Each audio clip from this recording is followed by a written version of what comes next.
Hi, folks. It's September 22nd, 2022, and this is the Backdrop Weekly Developer Meeting. We get together every week to talk about priorities and happenings in the world of backdrop development with a focus on core usually. So it's been just a week since the 123 release. That all seems to be going pretty well, and we'll touch on that lately. And we have some other topics that were brought up from the weekly forum post. We'll do some introductions first. My name is Nate Lampton, quick sketch on the internet. I'm a core committer for the Backdrop project, coming from Oakland, California. We'll go to Jen and then Joseph. I'm Jen Lampton, also joining from Oakland, California. Currently in the middle of a backdrop upgrade. I'm hoping to do very quickly. We'll see how it goes. I'll report back on that. But yeah, let's see. Tim. Tim Erickson. I'm St. Paul Tim. I'm in Deerwood, Minnesota today. And yeah, I just, as I said in the last meeting, I've been saying for the last 3 weeks that I'm launching the site. Today, I think it's really official. We did the public announcement was made. Friends of the Mississippi River, fmr.org, was a Drupal 7 upgrade to Backdrop, and one I'm really happy with and hope to be sharing more about later. That's it. Wonderful. Thanks, Tim. Joseph and then Martin. I am Joseph. I'm from Las Vegas, Nevada. And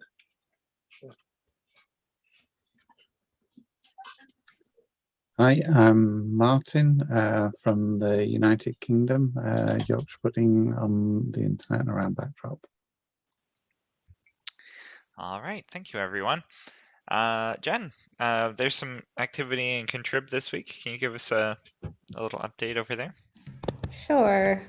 So let's see. This week we have a handful of new contributed modules, which is pretty exciting.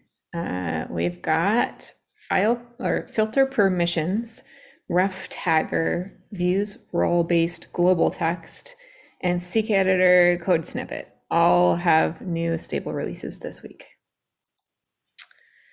I also have a note here just to mention that we should be working on a blog post for 123. Tim, let me know if my updates to the issue queue were not helpful, and I can try and make those better. But there. That's it. Let's see. General QA from forum post. Yeah, well, I guess, let's pause for a second and talk about 123 since we haven't had the moment to talk about its release yet, since it was made after last week's meeting. So 123 came out September 15th, 1 week ago.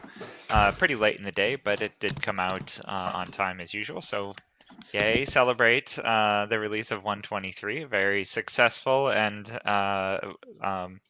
rather large release, actually. Lots of new features and functionality are in the 123 release, and a really excellent release for us. Just lots of new features, and we got things in well ahead of time. We got in almost all the features we wanted to. It was a really great release. Let's see. The release came out. We don't have an announcement yet, which isn't great. We did. I think I saw that the site update notifications went out though, and pointed to the. Correct me if I'm wrong here, Tim, but I think I saw a little notification in the news block on Backdrop sites that points to the release notes, which does give you a pretty good overview of everything that's in 123. I love that news block, by the way. I just think that is the greatest thing when I'm logging into my Backdrop sites and I get the little like, hey, there's something new that happened. I think that is so cool. Great. We don't get much feedback on that. So if people are really liking that, it'd be nice to hear that. So yeah, for my client site, I left dashboard enabled, but I turned off all of the blocks except for the list of the user counts, the content counts. They have a custom administrative menu, and then the news block and the update block. And so like the update block and the news block kind of are one column. And that's like, hey, this is what's happening outside of your website. And then the other column is what's happening inside of your website. It's really great. Okay, so yeah, 123, great release. As for we'll just pause it there, and we'll actually go over to the forum posts, because I think that this is where they normally slot into the meeting. So every week we have a forum post. It's over on forum.backdropcms.org under meetups and events. There's an issue every week for the weekly meetings for people that want to have stuff brought up or discussed. So if you run into anything that you'd like to talk about or have talked about during the meetings, even if you're not going to be present, just pop a comment into that forum post, kind of with a description of what it is that you want discussed, and maybe hopefully link over to a GitHub issue that like covers it more in depth. So the first issue that we've got here is one that Tim has brought up around some contrib modules that are having some problems. I saw that this is related to MailChimp, and there's separately another person filed on the forum post that they're having some trouble with MailChimp, and maybe that's where this spun out of. But yeah, Tim, do you want to kind of give us a rundown on the problems that we're seeing, and if you have any ideas for what we should do? Sure. The quick thing was that forum post that popped up. Somebody was having problems with the MailChimp module. The MailChimp module doesn't have a lot of users for Backdrop, and it might be because of some of these problems. I don't know. But anyways, there was a discussion in Zulip about it, and I think Argipiano identified that part of one of the reasons that the MailChimp module wasn't working was it had a dependency on the entity wrapper module, I forget, which has been merged into core. And if you try to enable MailChimp, it says you need this other module. It tries to install that, and it generates an error, like a white screen. Now it turns out it actually does enable the module or install the module, but it's a pretty serious error in the process. And so there's a couple of issues. First of all, why we at least at the time, unless somebody's done anything, this entity wrapper module that's been merged into core. I think there is a note on the backdrop.org page that says this has been merged into core. You don't need it. But in cases where there's a module that requires it, somebody could easily install that without knowing that they're not supposed to install it. And I'm just wondering, should that even still be on backdrop.org? Yeah, it's not in core. All we did is change core so that it wasn't necessary, but it might still be preferable for people. So probably the solution here would be to fix it. The technicality, it was moved into the Entity Plus module. Oh, okay. Okay, that's much easier to fix, because all we need to do is update MailChimp to reference Entity Plus instead.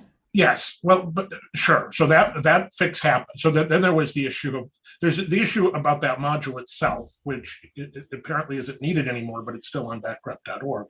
And then there's the issue of modules that require it, and MailChimp would be one.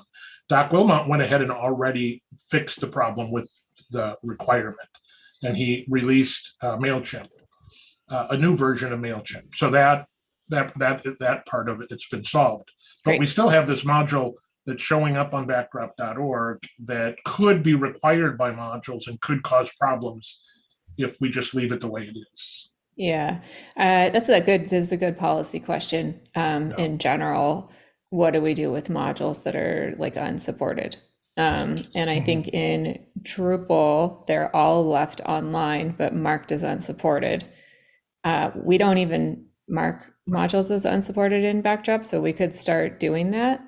But even if we did remove it entirely from backdropcms.org, we're not going to stop any module from requiring it if they want to require it. So that's not going to fix that problem. So the question is, like, what do we want our public record to be? And do we want anything that's marked as unsupported to be, for example, like not installable through the project browser? And, we have some additional concerns that I don't think affect Drupal in the same way. So we might want to come up with a different answer for that. for our audience. Right. I want to be clear though, this is more than just unsupported. This is a module which says on the program page, do not, right? There are modules that work, but aren't supported in the sense that nobody's doing anything with them, right?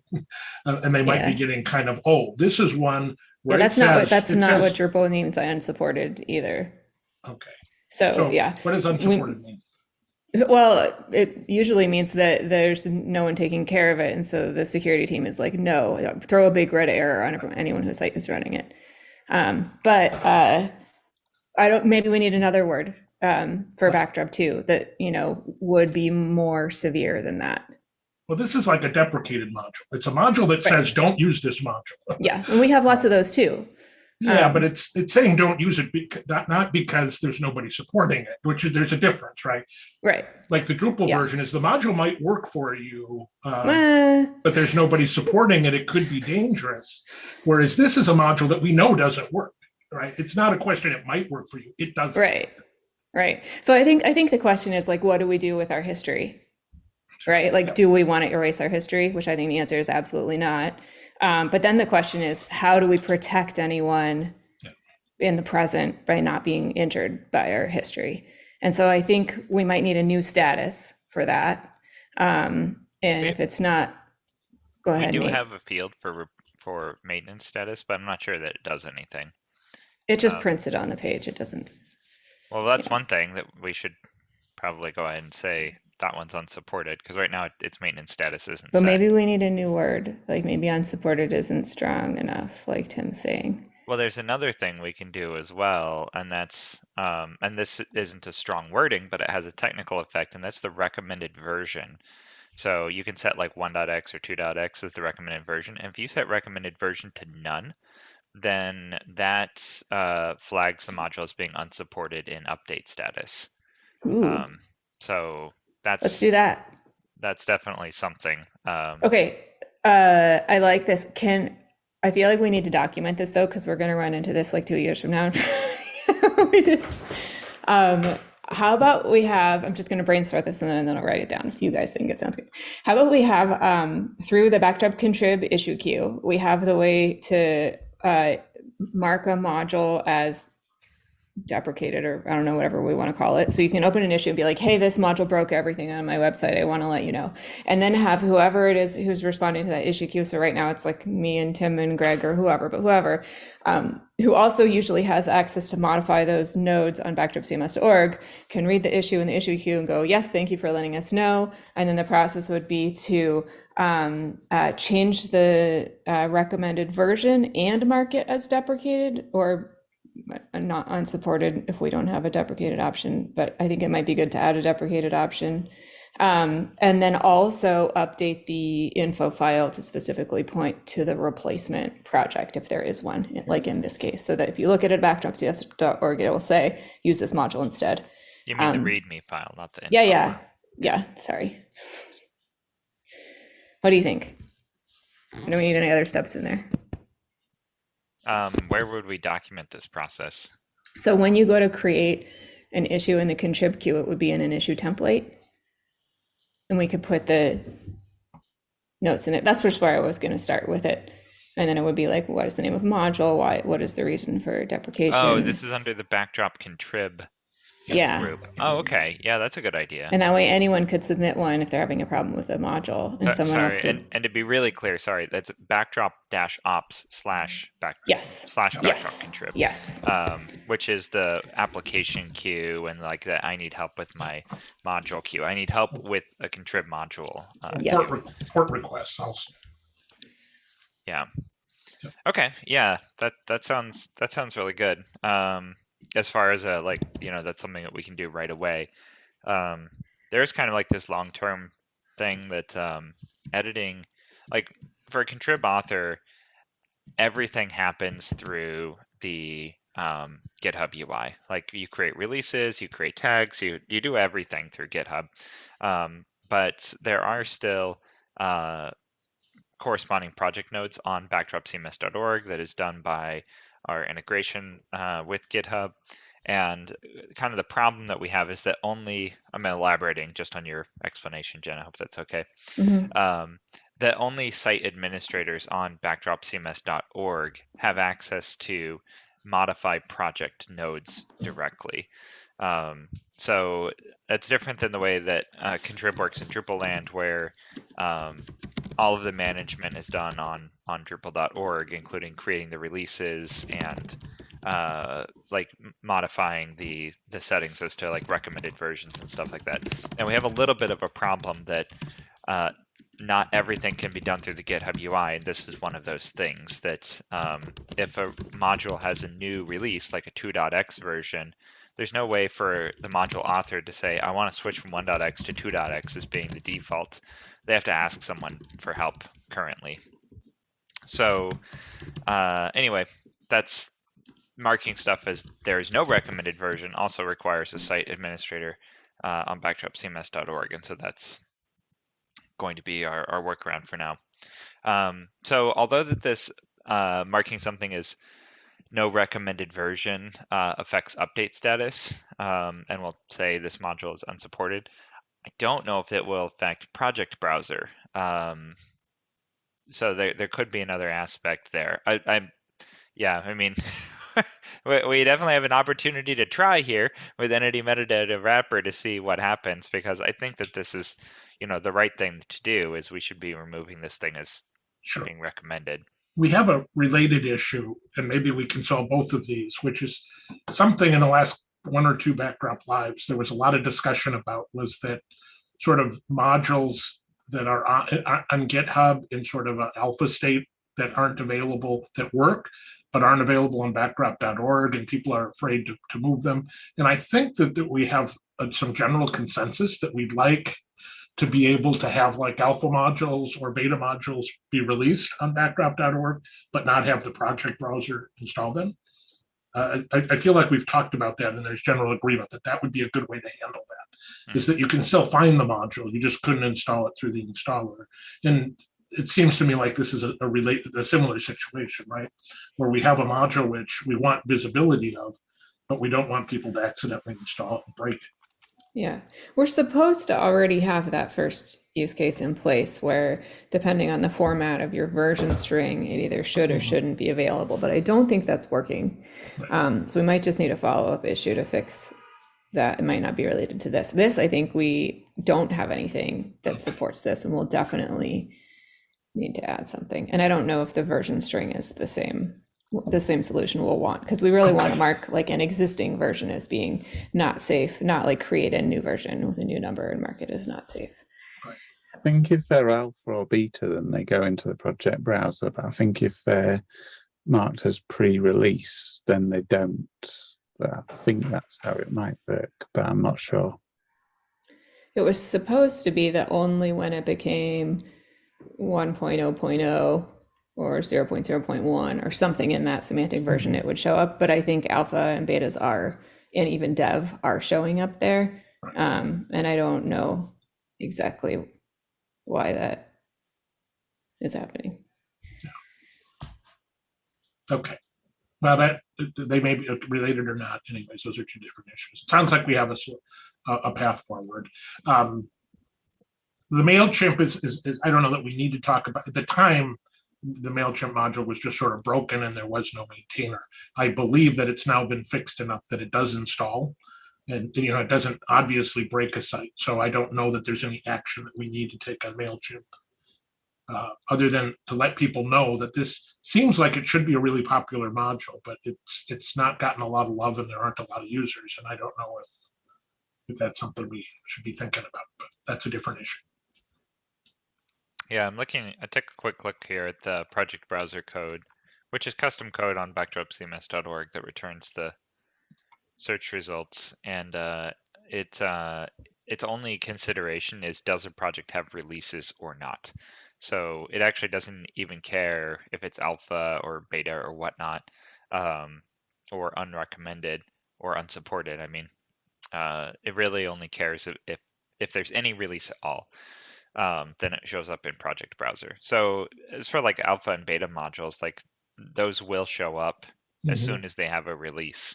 And so that does do something to project browser already.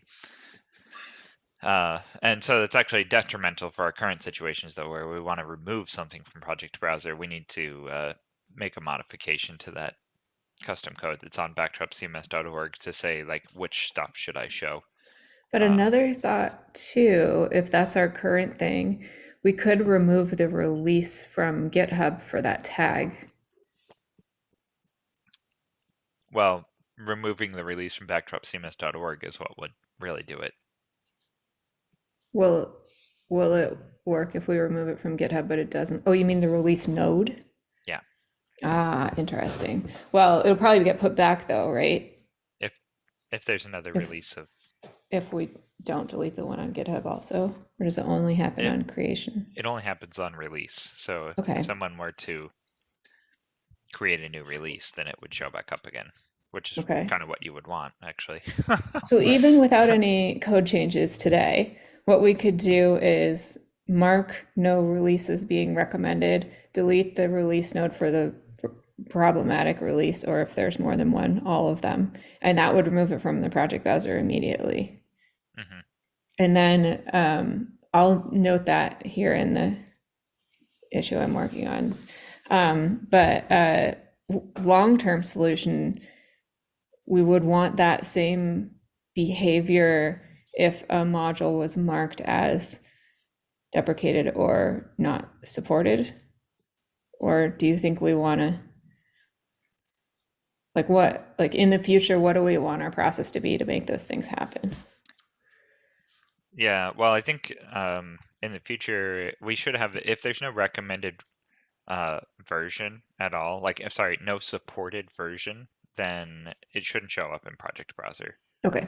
So there's a difference between alpha and recommended than supported. And so there's an option in project module for like, is this release branch, is this entire branch supported? And we should say if there's no supported branch, it shouldn't show up. Yeah.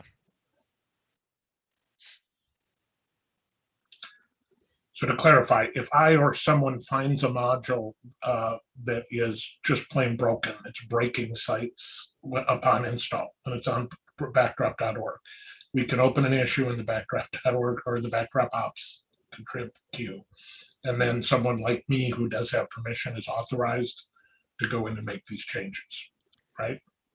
Yes, as we should make sure that you also understand that marking a module unsupported will also affect update status and throw an update error, like not saying you can't update, but actually like putting that module in red when you view the update status saying this module is unsupported with a big exclamation point, which may also be a good thing, Right. if it really is, and they need to get off of it. So, but usually, I mean, speaking from the experience of Drupal, when a module is marked unsupported, it usually causes a furor, and then somebody comes in and fixes the module so it can be marked supported again, because that really freaks people out when they did nothing and then suddenly their site is throwing an error. Right. I mean, throwing an update status error. Well, for now, I'm thinking I would only do that if I know it's like the installation of it is breaking a site.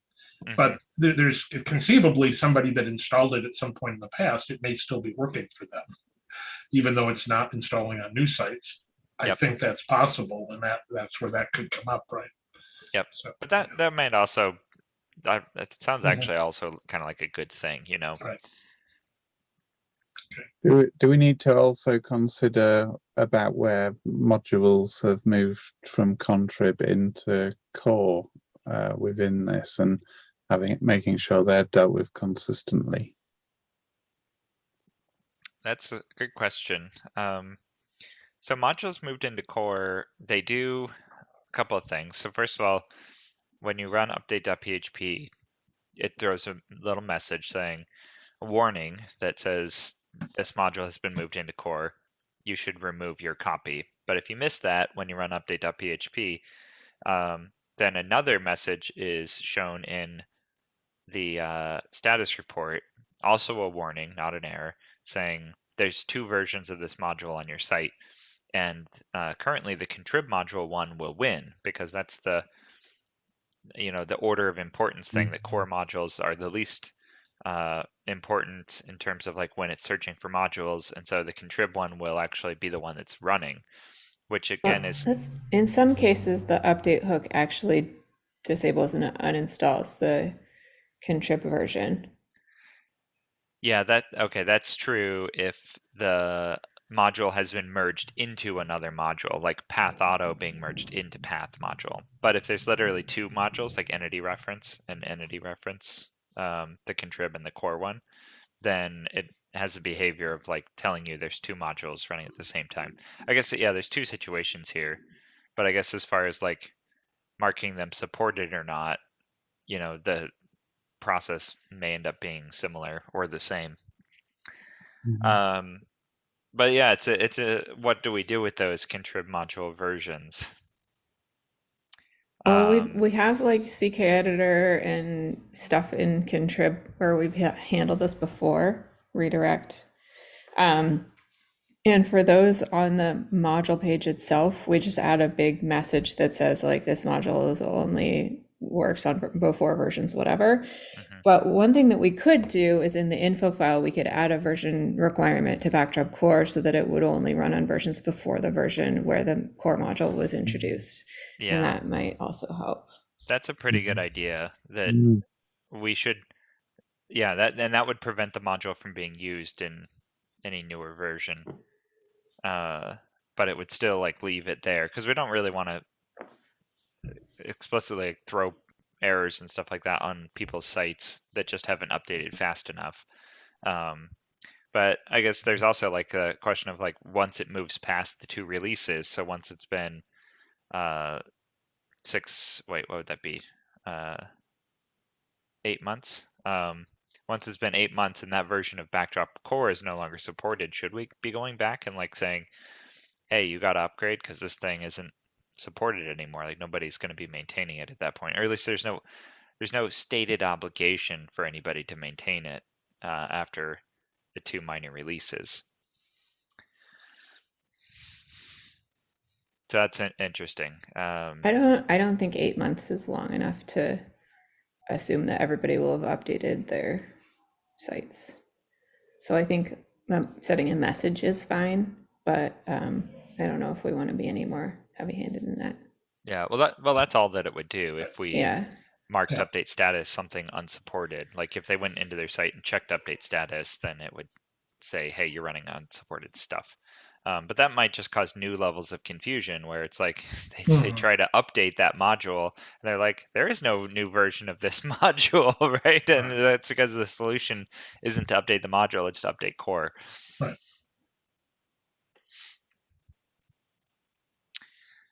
Okay, well, maybe some of the details need to be worked out as we get specific examples. Yeah. Okay. Yeah. It's funny because we're really going into this rabbit hole of like hypotheticals, but the big problem is you couldn't install MailChimp, and that problem has been fixed. Yeah, that's great. Okay, and we have a module that causes sites to break, but we've figured out what to do with that module, the entity wrapper one. Okay. Yep. Okay. Boy, yeah, sorry, we really went down a rabbit hole there. I didn't even notice how much time we were spending on it. Yeah, let's move on to the next topic then. So this is issue number 4007, the title of which is Add Alt and Title Fields to the Image File Type. Let's see, Jen, you filed this issue, and Martin, you've been working on it recently. Which of you would like to kind of give the overview? I'm happy to. Okay, go for it. So at the moment, there's no, well, certainly in brand new Backdrop installations, there's no alt or title fields stored against image when you upload it through manage files, or you go to look at an image through manage files. It's there's nothing there. When you upload something through the node, or you add an existing image to a node, you have the option through the content type settings to say enable alt, enable title, and you add it there and it's stored against that node. If you then reuse that image on another node, you have to enter it all over again, even if in that case is the alt title is the same. So what we're looking at is how can we reduce some of that pain, make it possible to reuse the alt and title whilst retaining flexibility to override that, where I can think of lots of occasions where the title would need to be different, and there's a few where the alt would need to be different. So what we've done is just thought about how that might work for users going forward. We haven't got anywhere on the technical implementation. There was a question a while back about where it would go in the database, and said, well, it could possibly go in file metadata, or it could possibly have its own it could possibly have its own table, and you would need a mechanism on the node for basically saying, I want to use the default alt and title, or I want to override it.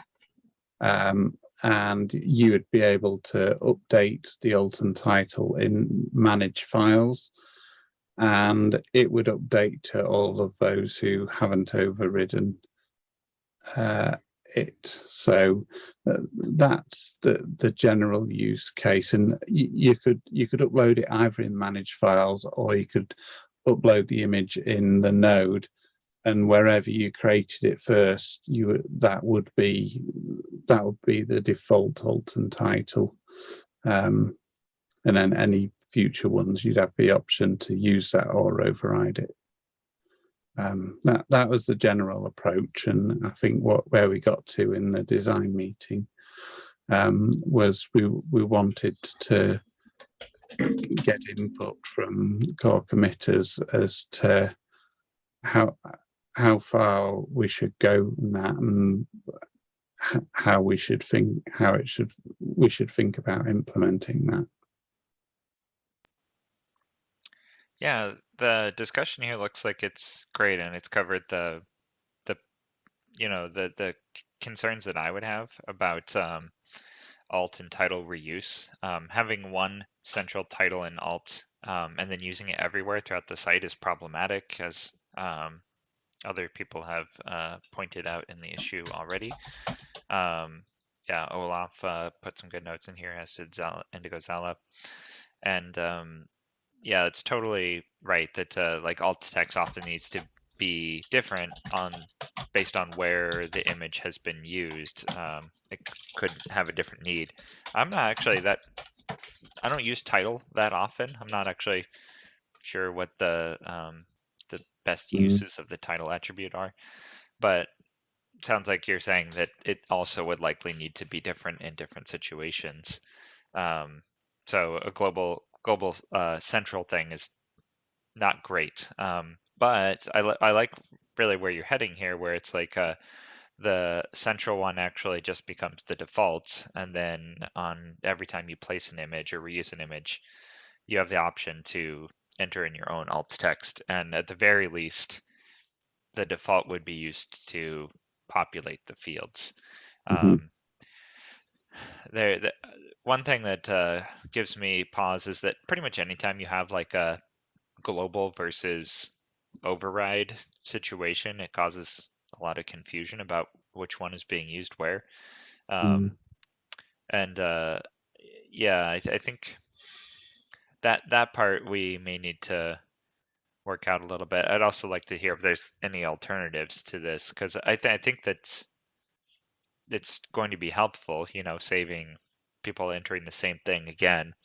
But it will be confusing, I think, when people go to well, if they modify like one file's alt text, like it's not clear to them maybe if they're modifying it other places. And if they go to the central one and modify the alt text, it's also not clear how many pieces of content that will affect, like whether or not they use the default or whether or not they're using an override. But I think that I don't know what it would look like. Probably like a checkbox, when you use Yeah. reuse a file. The checkbox is like use default alt and title. The field is probably disabled or read only, so that you can't change it Yeah. until you uncheck the box, and then it uses the default, and now you can change it. And that determines, is this used or not? And I guess that probably would be the status of that checkbox. That would probably need to be a column in the table, the same table that stores the alt and title, which I think is on a per field basis. Yeah. So Yeah. yeah, so we need to modify the field schema. So every time you make an image field, there would be alt title, and then there would also be,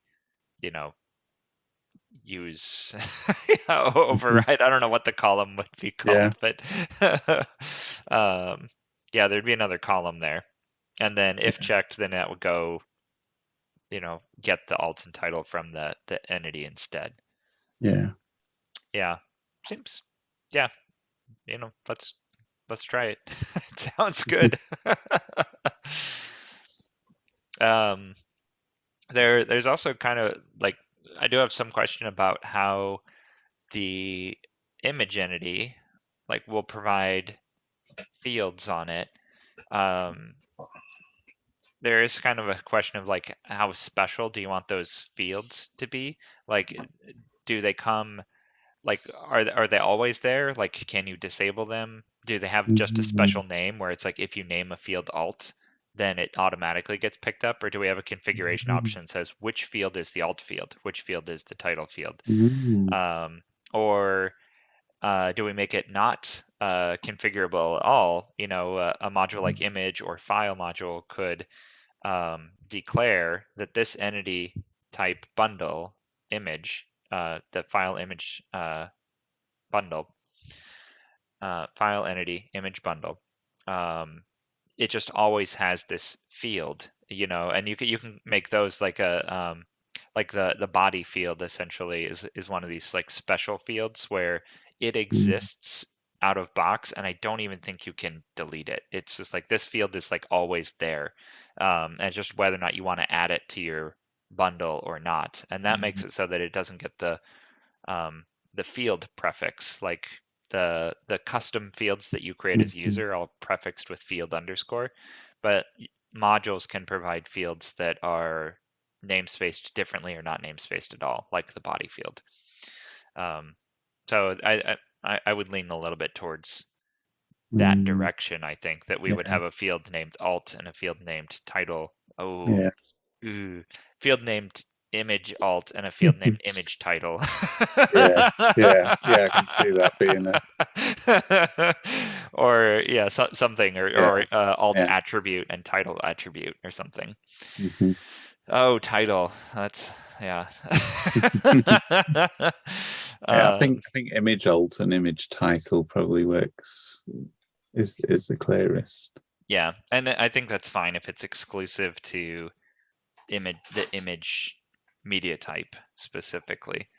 Yeah, and people could get them into like some weird issues where it's like, well, what happens if they add another image bundle type? Like I've seen sites that use SVG, for example, as a different image bundle. They might not get the alt and title fields, and maybe for the first iteration, that's fine. Well, anyway, there's my spitball like thoughts on this. I think yeah, the discussion is great, and that you guys have thought about the big concerns and everything like that. So I'm really liking the way that this is shaping up conceptually. Right. Any questions or anything? So something that used to happen in the Drupal issue queue that doesn't happen in Backdrop much more, but I've done it occasionally, and that might be helpful here, Martin, is to update the original issue, this issue summary. I think we tend not to do that in Backdrop. Drupal would do that a lot. And so, like, rather than have somebody have to read through the entire issue to get all the different points, if you updated either the original image or just wrote an image summary in one of the comments and then maybe linked to it from the original. But it's nice if somebody is coming to the issue for the first time and they can sort of immediately jump to a summary and not have to read through everything. And this one is going to get long, I think. Yeah. Yeah. Okay. I'll probably do if I do a new comment and then I'll link to it from the top, so we don't lose all the history. Probably. Yeah. Okay. We've got about 10 minutes left. We've got one more topic from the forum, and that is related to Bad Camp that's coming up. Bad Camp is Bay Area Drupal Camp. This will be the return to in-person events for Bad Camp. I think 1 year they just canceled it, and 1 year it was virtual. And the third year, I'm not quite sure what happened. That's incredible, like how long this pandemic has been happening at this point. But it's back in person this year. My understanding is also that the virtual aspect of it has been minimized. So it looked like it was going to be hybrid, but now it's kind of moved to being mostly in person. But let's go back in history a little bit. Bad Camp has historically been very kind and welcoming to Backdrop contributors. For several years, we had a Backdrop Summit, which was sometimes a half day, sometimes an all day event, and sometimes a training as well at Bad Camp. And then we also normally have a couple of presentations that are during the conference camp proper. A lot of those things are happening again this year.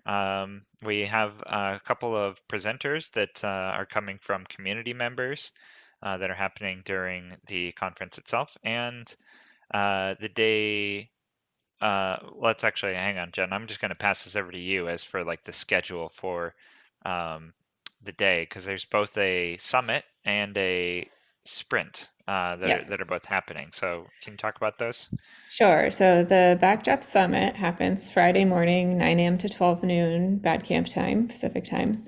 And we currently have Zach Chandler from Stanford is going to be there probably around 10 to give a little talk about his projects. And we can do a couple of other showcases or answer questions or whatever else as needed. And then after lunch, I think starting at 1, Irina is going to be running a sprint on Backdrop core end of Drupal 7 is end of life issues, maybe contrib stuff too. We have a spreadsheet or a Google Doc where we're trying to figure out what to work on there. And then I did also want to mention that Kevin Renyon from CU Boulder is also giving a talk about how they chose to go with Drupal 9, and he thinks that they made a mistake and should have chosen Backdrop. And so he's giving a talk about how he, regrets the decision that they've made to go in that direction, which is going to be kind of interesting. So yeah, it'll be 2 higher ed institutions talking about Backdrop, one that's like, yay, it's great, and the other one's like, oops, we should have used it. So that should be fun for people to hear. Yeah, so let's see, it says this, which day is the summit and which day is the sprint? They're both on Friday, October 7th. Okay. Sure. And Back one is in day. the morning. Yeah, Yeah. October. I'll just add to the sprint is again, we talked about this a little bit in the break.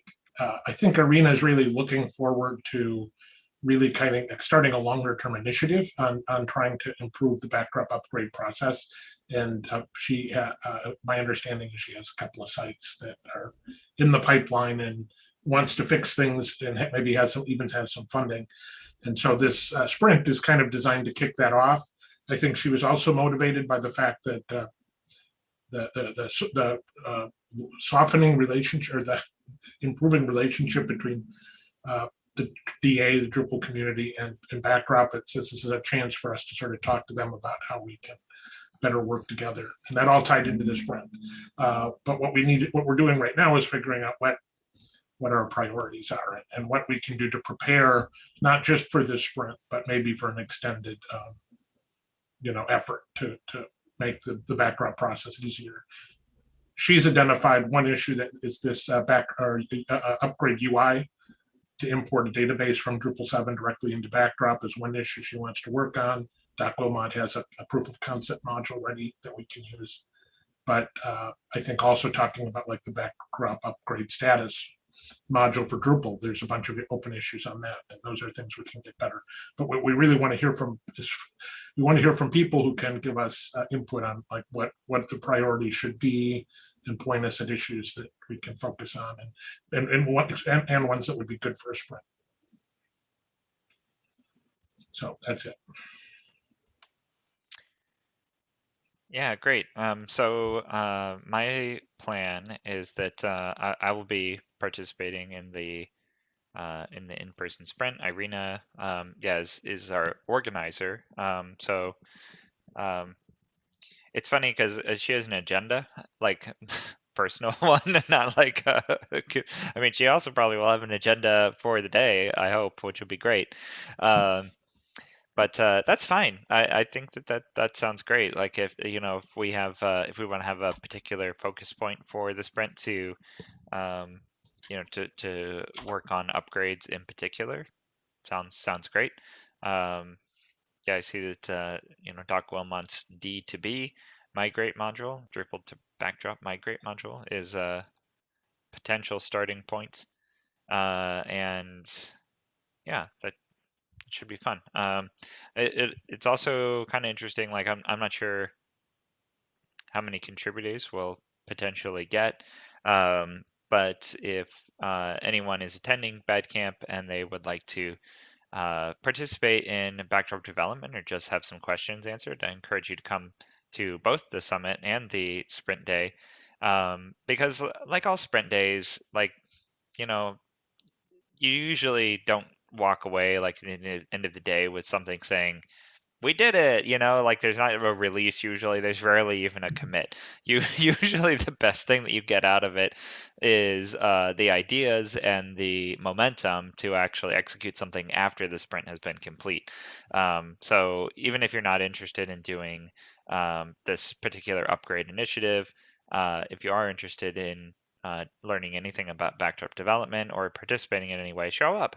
And yeah, we'd be more than happy to talk to anyone about their particular interests or issues that they may be facing.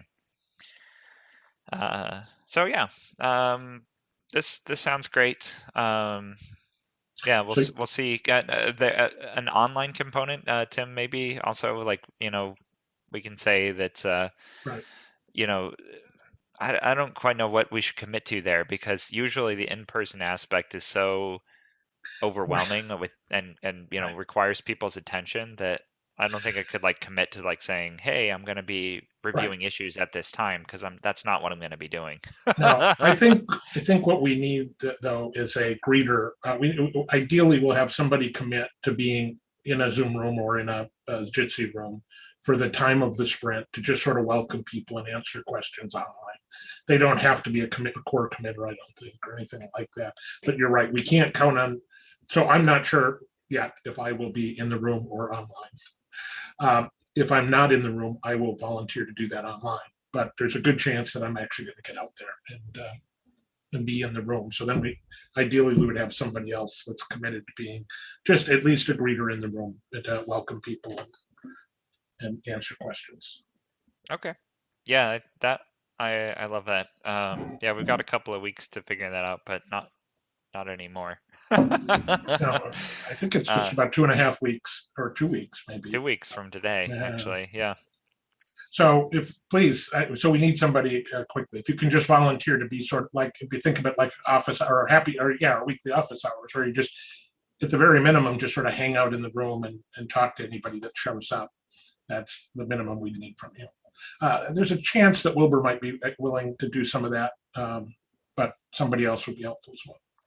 Yeah, let's see. Do we have there should be a thread in meetups and events on the forum to discuss this. I think that would be the best Sure. place for it. So yeah, because it's definitely a meetup, an event. So yeah, it's funny because yeah, this just hit my radar like last week that it's like, oh, this is happening, and then it's very quickly turning into a thing, you know. So yeah, that would be great.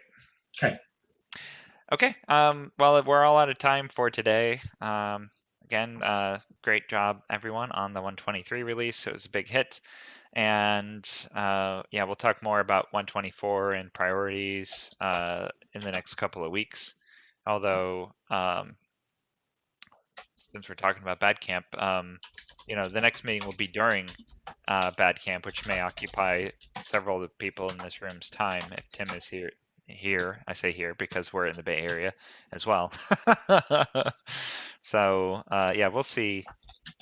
One time we did like a live from Bad Camp meeting, which may end up happening, but we'll talk more about that next week as we get closer to the event. So okay, all right, well, let's call it for today. Thanks again, and we'll see everyone online.